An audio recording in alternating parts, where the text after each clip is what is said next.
Mesdames et messieurs, bonsoir, bienvenue dans cette édition. Nous sommes le 1er mai et c'est la journée internationale du travail. En Guinée, plusieurs centaines de personnes ont participé au traditionnel défilé sous le signe du travail décent. Au Palais du Peuple, après l'intervention des centrales syndicales, le Premier ministre a réitéré la volonté de son gouvernement d'être toujours à l'écoute des travailleurs. Ousmane Bangoura du bureau de presse de la primature. La célébration cette année du 1er mai, fête internationale du travail, a mobilisé organisations syndicales, gouvernements et patronats.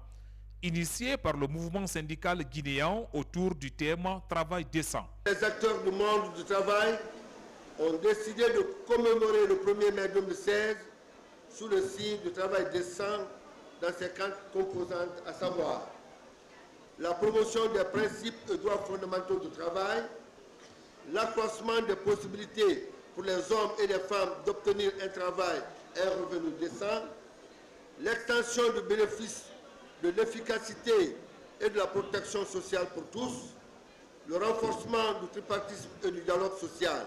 Le Premier ministre Mamadi Youla rend hommage aux travailleurs.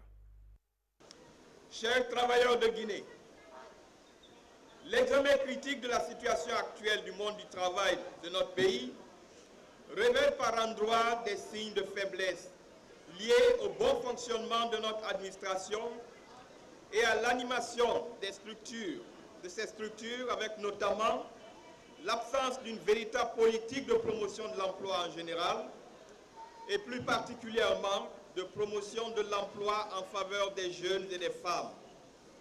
La faible couverture sociale des fonctionnaires, l'absence de mesures d'incitation à la performance des agents, la mauvaise utilisation des ressources humaines, l'inadaptation des textes réglementaires, etc. En dépit des efforts du gouvernement, ces facteurs caractéristiques de notre administration persistent encore. Nous devons donc poursuivre cette lutte pour corriger cette situation en vue d'offrir à notre pays des perspectives d'un développement véritable, reposant essentiellement sur le travail et un sens élevé de responsabilité dans la gestion du bien public. En Guinée, cette année, la fête du travail se termine sur une note d'espoir. Pour matérialiser cette volonté, le gouvernement annonce des avancées significatives dans l'amélioration des conditions de vie des travailleurs. De nouvelles réformes sont engagées dans le Code du travail pour réduire la vulnérabilité des travailleurs, au nombre desquelles réforme la couverture sanitaire pour les salariés. Pour plus d'informations, suivez Damanta Albert Camara dans ce reportage de Komara Moussa.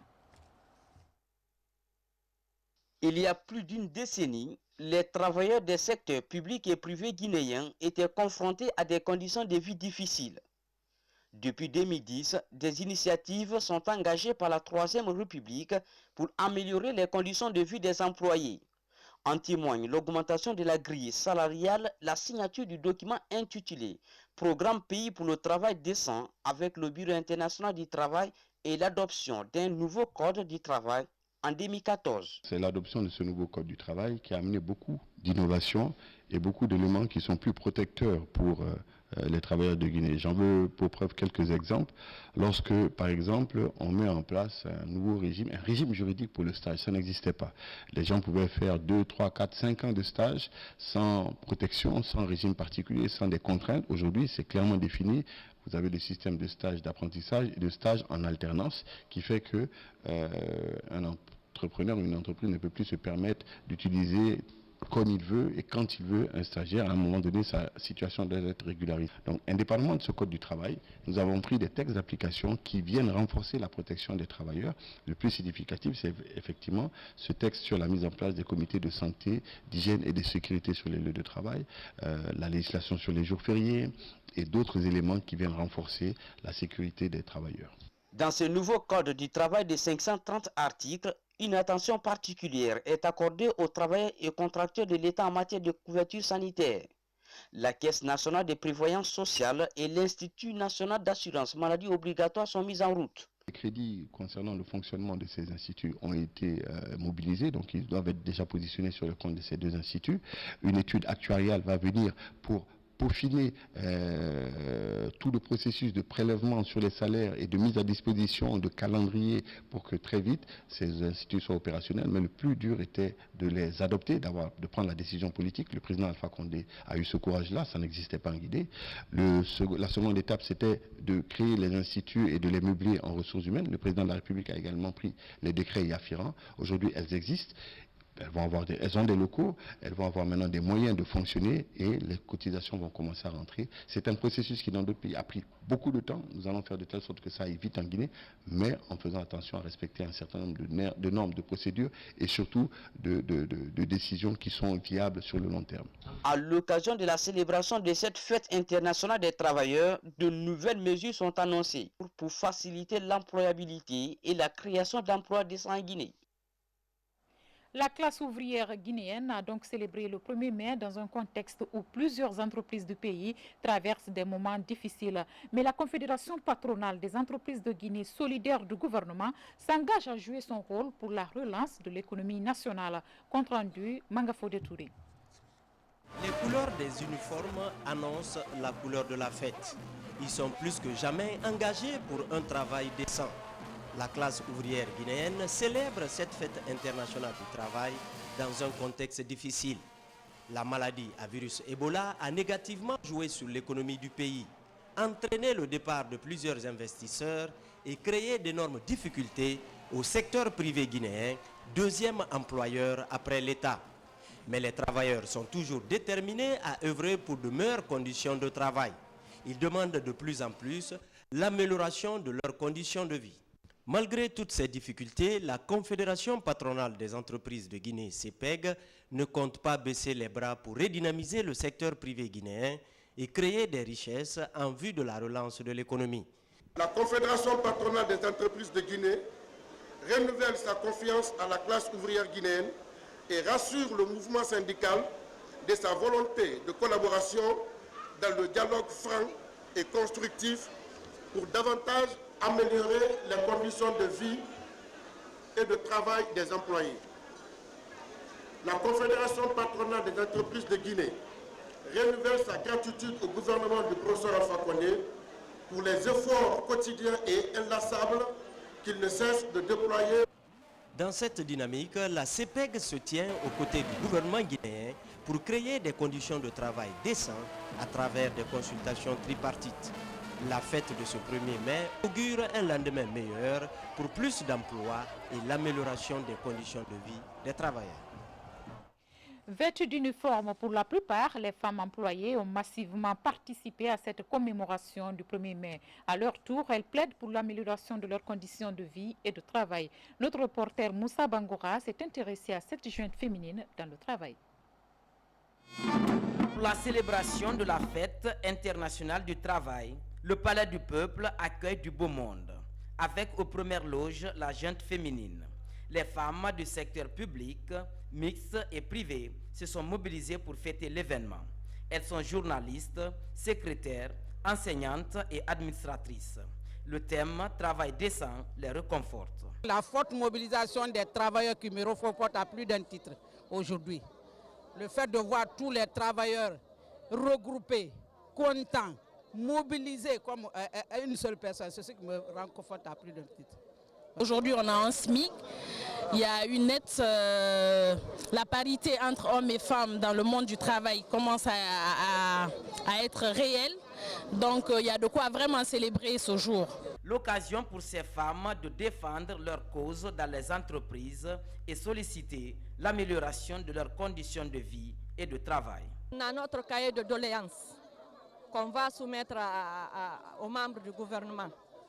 Donc, tous nos revendications sont là-dedans. Je voudrais dire aux syndicats d'avoir un œil sur le dernier contrôle de la fonction publique dans tous les établissements, dans tous les services. Il y a eu des ratés. La femme et la fête du travail reflètent une autre facette de cette cérémonie qui consiste à rendre hommage aux mamans, baromètre de la société.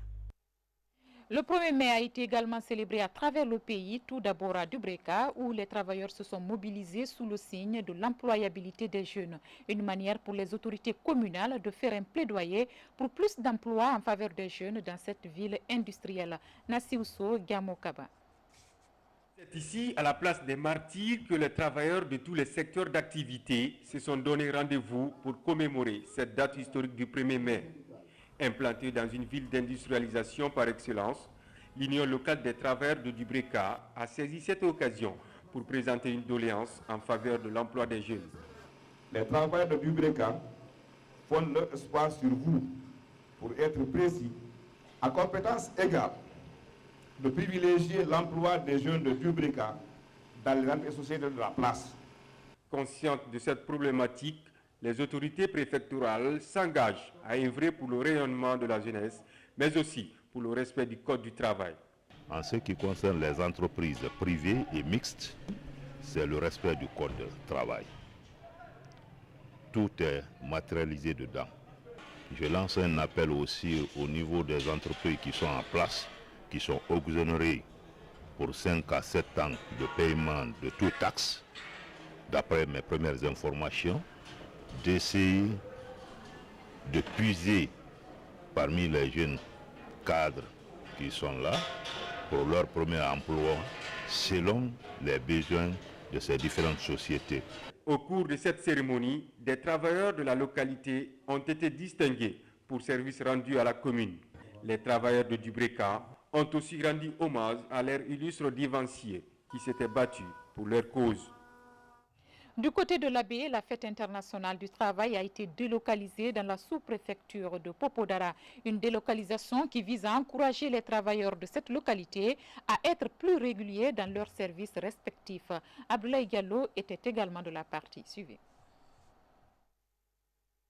C'est ici, à Popodara, sous-préfecture, située à 18 km du chef-lieu de la préfecture de l'Abbé, que les centrales syndicales se sont retrouvées pour célébrer le 1er mai, fête internationale des travailleurs.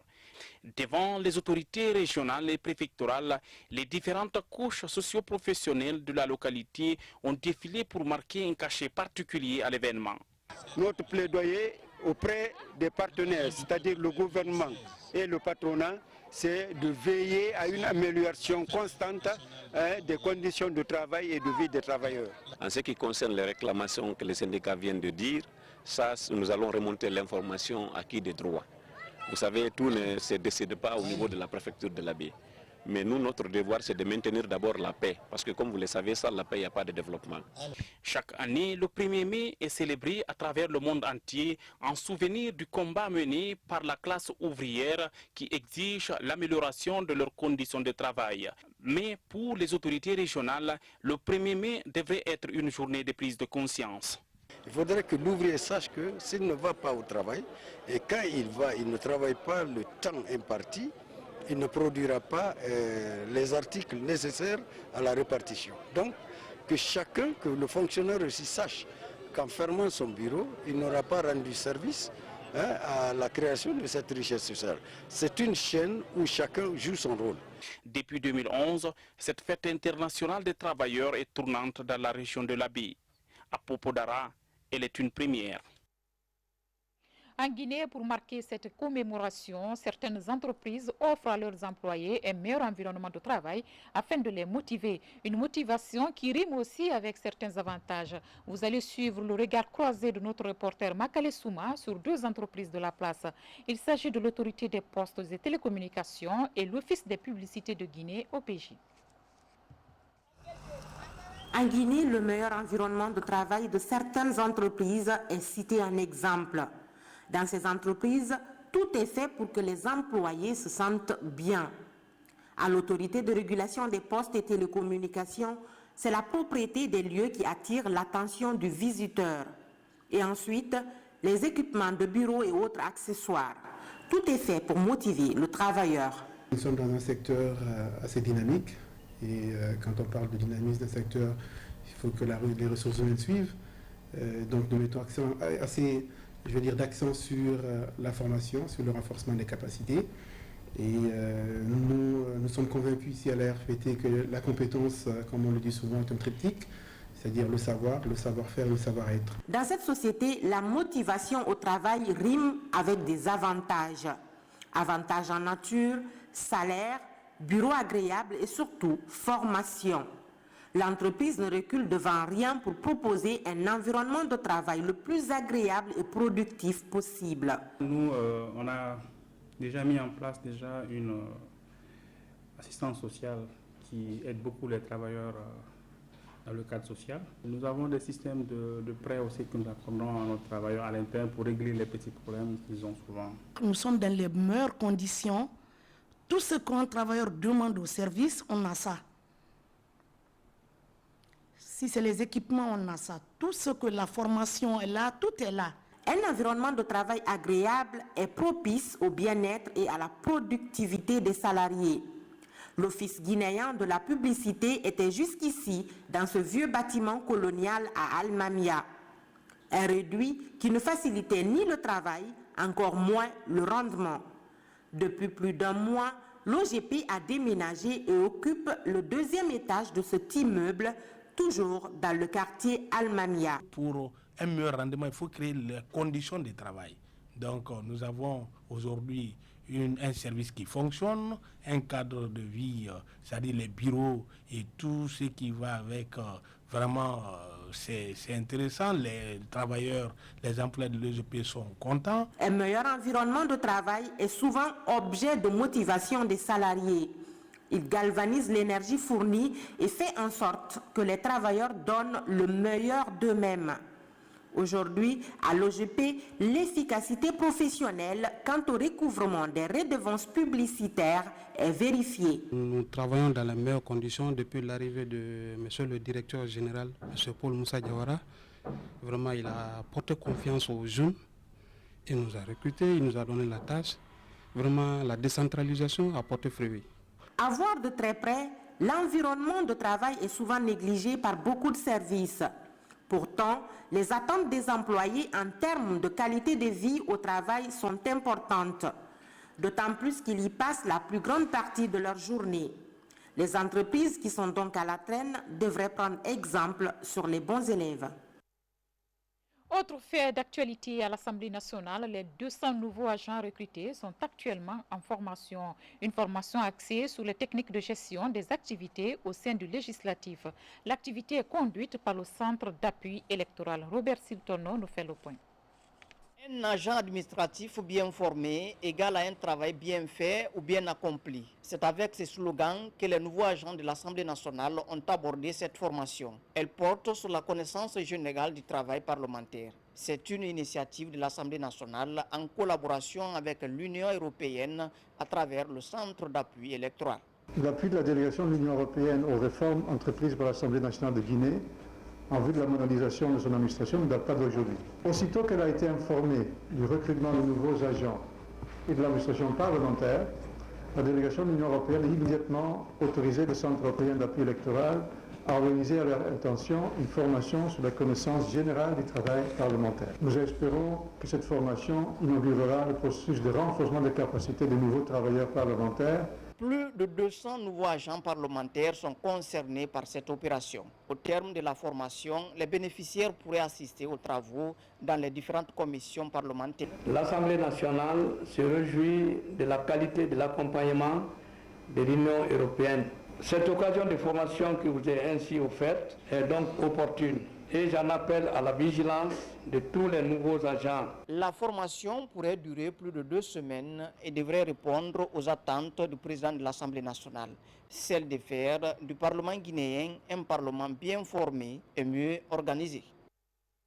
En séjour de travail à Sigiri, le ministre des Mines a présidé le conseil d'administration de la SAG avant de visiter le chantier du nouveau village des populations de Tintinia.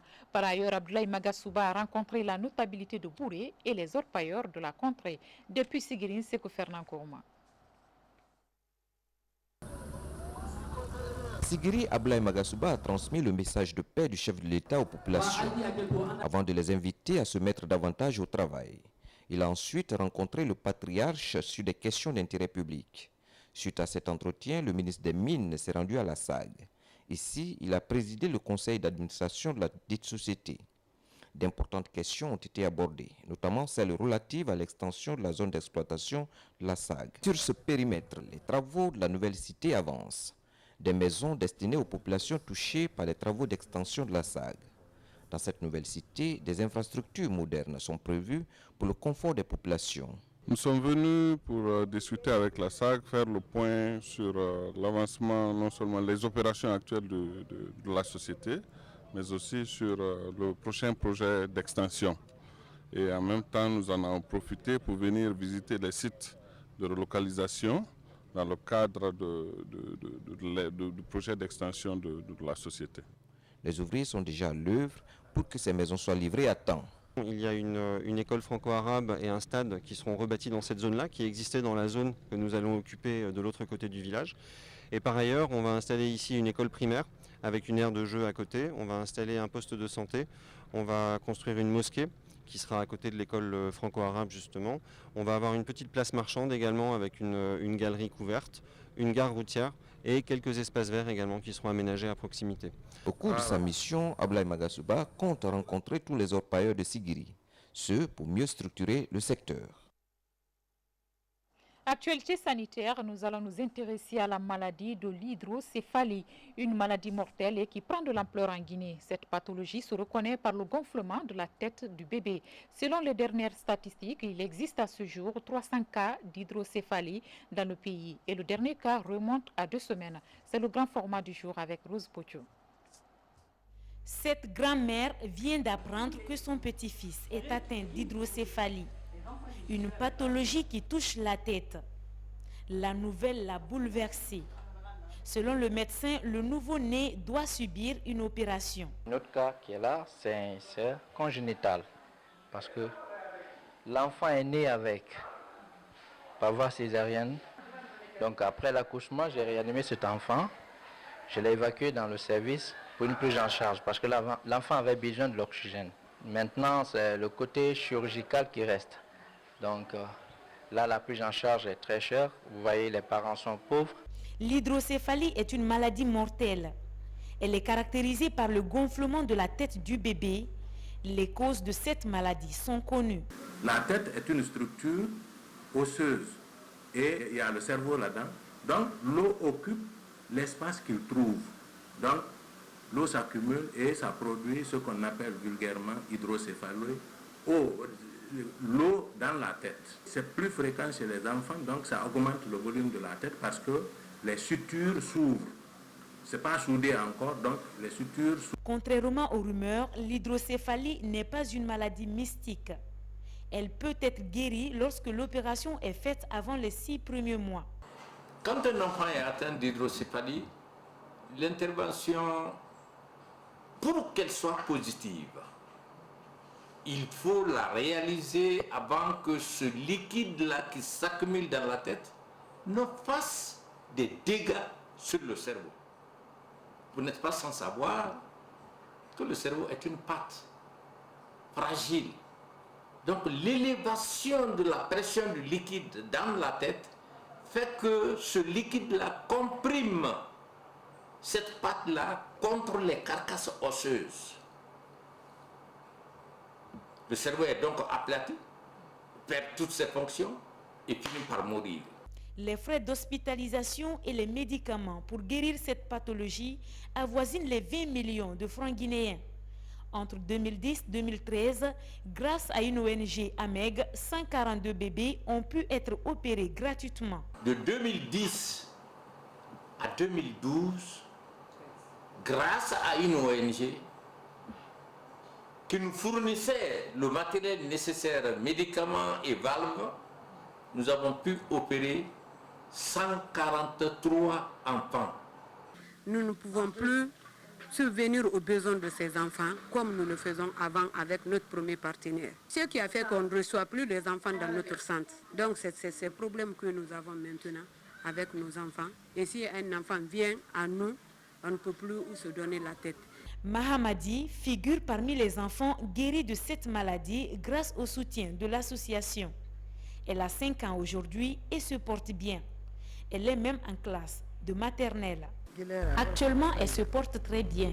Mais avant qu'elle ne soit opérée, elle était toujours malade. Je remercie beaucoup cette ONG de Madame Fadiga. Les enfants atteints d'hydrocéphalie à la naissance sont souvent victimes de discrimination sociale. Dans certaines régions du pays, Ils sont indexés comme les enfants porteurs de malédiction. À présent, cette noble mission en faveur de ces mêmes enfants de Guinée, la première dame de la République, Hadja Diéné Kondé, en partenariat avec l'ONG La Chaîne de l'Espoir basée en France, organise un dîner gala de solidarité. Le but principal est de collecter des fonds pour la construction en Guinée d'un hôpital spécialisé pour enfants. Pour plus de précisions, suivez ce point de presse avec Ali Badara Kondé. Face à la presse, les techniciens de la Fondation Prosmi et l'agence de communication, la CPP, ainsi que les médecins de l'ONG, la Chaîne de l'Espoir, expliquent leur stratégie pour la réussite du dîner gala. Ce dîner gala de solidarité qui se tient le 7 mai est une initiative de la première dame de la République, Hadja Diéné Kondé. Objectif, collecter des fonds pour construire un hôpital spécialisé pour enfants. Toutes ces années, Madame se bat inlassablement pour faire évacuer des enfants à l'étranger parce que simplement nous n'avions pas un hôpital enfant en Guinée. Aujourd'hui, si nous gagnons notre pari, ce dîner gala, il ne va pas être que le seul parce qu'il ne nous apporte pas grand-chose, mais c'est plusieurs dîners gala. Et c'est aussi d'attendre de nos partenaires, des investisseurs, leur assistance. C'est un programme alléchant pour ce dîner gala de la solidarité, avec donc la participation de l'ambassadeur de la musique guinéenne, Sekouba Bambino Diabaté, qui sera en live, de même que Petit Kandia, après donc la dédicace de son album, sera sa première sortie. Il sera également en live. Azaya, la vedette actuelle de notre musique, sera aussi en live, mais il y aura aussi une partie défilé de mode avec donc Saphir Création et Alphao Fashion. La réalisation de cet ambitieux projet devrait améliorer la prise en charge des enfants, réduire le nombre d'évacuations sanitaires et le taux de mortalité infantile. En effet, le taux de mortalité maternelle est passé de 980 décès à 724 décès pour 100 000 naissances vivantes de 2010 à 2012. Sur la même période, le taux de mortalité infantile, quant à lui, est passé de 165 à 122 pour 1000 naissances vivantes. Ces chiffres font de la Guinée l'un des pays qui détiennent le taux le plus élevé de mortalité dans la sous-région ouest africaine. Avant la mise en œuvre de ce projet, un poste numérique est installé à l'hôpital national Ignace Dine. Ce à travers le partenariat avec l'ONG La Chaîne de l'Espoir, basée en France. Il permettra aux médecins français d'examiner les patients guinéens à partir de la France à travers une vidéoconférence. Et puis, le pèlerinage catholique a pris fin ce dimanche dans la ville sainte de Bofa. Pendant 4 jours, les pèlerins ont effectué des prières et des rites de recueillement. Ils quittent les lieux satisfaits d'avoir accompli ce devoir religieux. Marie-Angélique Bangoura, Abraham Christophe Conté, Pierre Mandiou.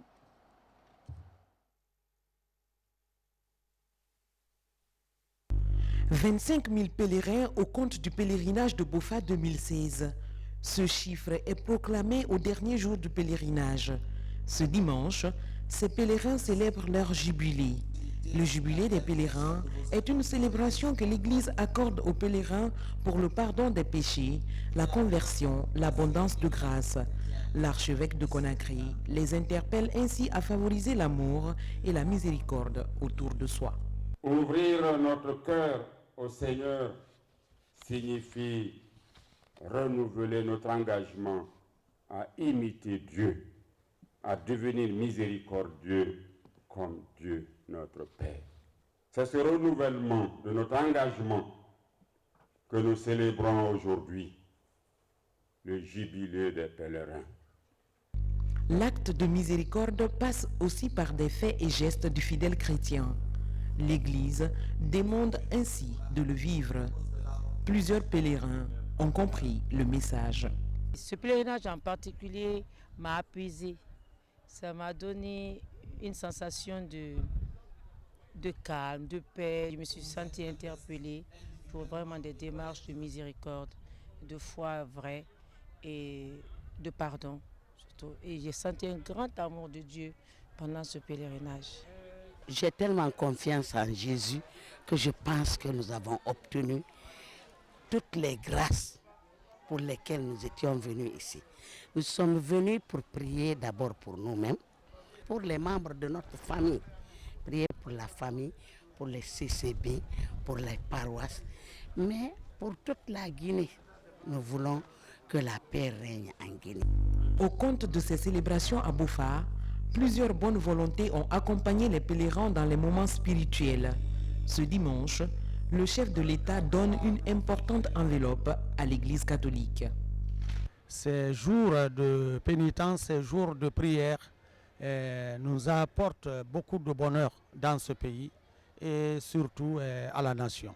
Et c'est pour cela que le président de la République m'a chargé d'annoncer ici non seulement qu'il tient beaucoup à la prière que nous sommes en train de faire, et il m'a chargé d'apporter 200 millions de francs guinéens comme soutien à nos frères chrétiens ici.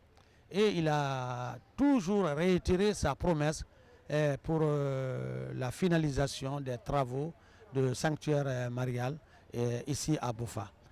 D'une dimension nationale, pour la première fois, Bofa réunit toutes les églises catholiques en communion fraternelle. Malgré le nombre important de pèlerins, la commission d'organisation a tenu à assurer le bon déroulement du pèlerinage en exigeant à chaque pèlerin son badge et le foulard de sa paroisse. Une première initiative réussie au compte de ce pèlerinage de Bofa 2016. Dieu exauce les prières de tous ces pèlerins chrétiens. Enfin et en bref, la fête de la mare de Narasoba dans la préfecture de Sigiri a pris fin cet après-midi même. Cette année, contrairement aux années antérieures, la mare a été très productive avec de gros poissons dans les filets. Cet événement, qui a aussi un caractère touristique, a mobilisé les représentants des 4 coins de la Guinée et de la sous-région ouest africaine. Vous suivrez le reportage de Hadi Kamara dans nos prochaines éditions d'information. Nous voilà au terme de ce journal. À tous, merci de l'avoir suivi. Nous souhaitons bonne fête de travail à tous les travailleurs de Guinée et d'ailleurs, passez une excellente soirée et à bientôt.